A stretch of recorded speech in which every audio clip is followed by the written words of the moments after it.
অনেকে একটা কথা বলে কি জানেন, আমাদের ভারতে আমার একদিন পিসি, অনেকে জানেন আমার পূর্বপুরুষ সবাই হিন্দু, এখনো সবাই হিন্দুই আছে, আমরা ফার্স্ট জেনারেশন, আমরা মুসলিম। তো আমার পিসিমা বারবার মাঝে মধ্যে আমাদের বাড়িতে আসে, তো আমার লাইব্রেরিতে বিভিন্ন সনাতন শাস্ত্র রাখা আছে, তো পিসিমা আসে বইগুলো বারবার উল্টে উল্টে দেখে। তো আমাকে বলছে একদিন, বাবা, আমার আপন পিসিমা, উনি বলছে, বাবা এই তুমি যে ওই যে তোমাদের মক্কাতে না আমাদের শিব ঠাকুরকে তোমরা বেঁধে রেখেছো।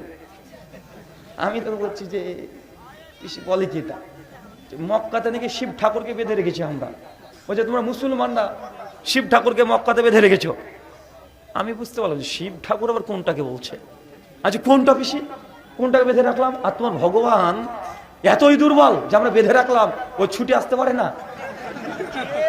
উনি তখন বলছেন যে না না, ওই যে একটা কেমন একটা পাথর আছে না আমাদের শিবলিঙ্গ, শিবলিঙ্গ, ওই শিবলিঙ্গ তোমরা মক্কাতে আটকে রেখে দিয়েছো।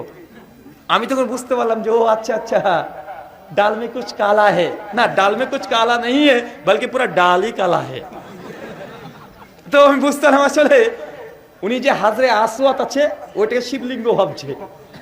আর এটা অনেক সনাতনীদের দাবি যে আমরা নাকি শিবলিঙ্গকে ধরে বেঁধে রেখেছি।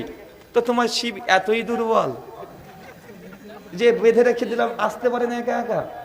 এখন যদি এই শিবলিঙ্গের ঘটনাও যদি আমি পড়তে শুরু করি, যেটা শিব পুরাণ রুদ্র সংহিতা 47 নম্বর অধ্যায় আছে, যে শিবের